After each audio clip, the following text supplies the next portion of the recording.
Das Synchronie EAS-Hörimplantatsystem eignet sich für Personen mit einem hochgradigen Hörverlust im Hochtonbereich. Personen mit dieser Art von Hörverlust können tiefe Töne wie das Bellen von Hunden gut hören,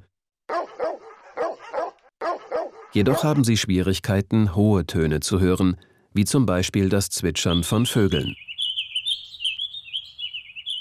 Sie haben auch Probleme, Sprache in lauter Umgebung zu verstehen.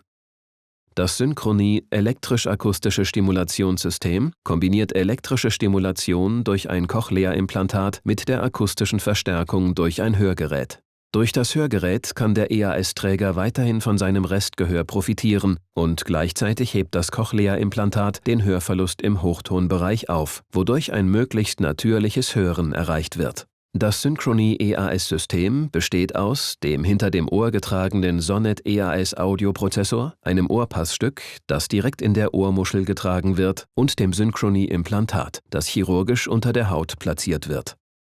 Ein biegsamer Elektrodenträger wird in die Cochlea eingeführt. Die Cochlea ist jener Teil des Innenohrs, der Schallwellen in Nervenimpulse umwandelt, die vom Gehirn als Hörinformation verarbeitet werden. Die apikale Region in der Cochlea ist zuständig für die Verarbeitung von tiefen Tönen. Die Basis der Cochlea verarbeitet hohe Töne. Die Cochlea ist übersät mit tausenden Nervenzellen, den sogenannten Haarzellen.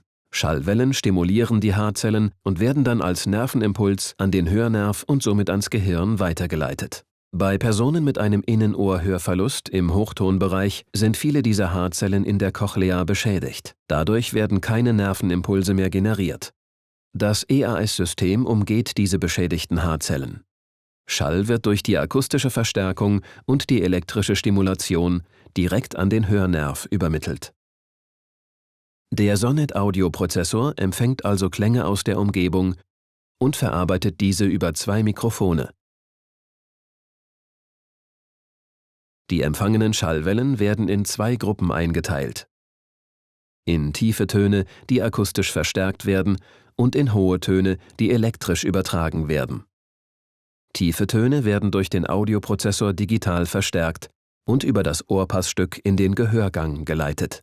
Dadurch wird das natürliche Restgehör genutzt. Hohe Töne werden mit dem EAS-Cochlea-Implantat in elektrische Signale umgewandelt und über die Spule an das Implantat übermittelt. Das Implantat kann die elektrischen Signale in elektrische Impulse umwandeln. Diese werden über die Elektrode in die Cochlea geleitet und stimulieren dort jene Orte, die für hohe Töne zuständig sind.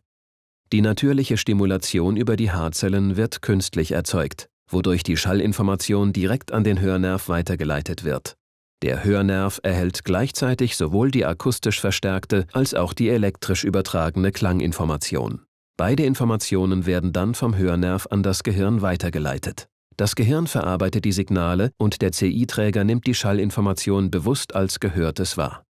Durch die Kombination von elektrischer und akustischer Stimulation ermöglicht das innovative Synchronie EAS-System Personen mit einem Hörverlust im Hochtonbereich ein möglichst natürliches Hören. Für mehr Informationen zu unseren Hörimplantatsystemen klicken Sie einfach auf eines der Bilder.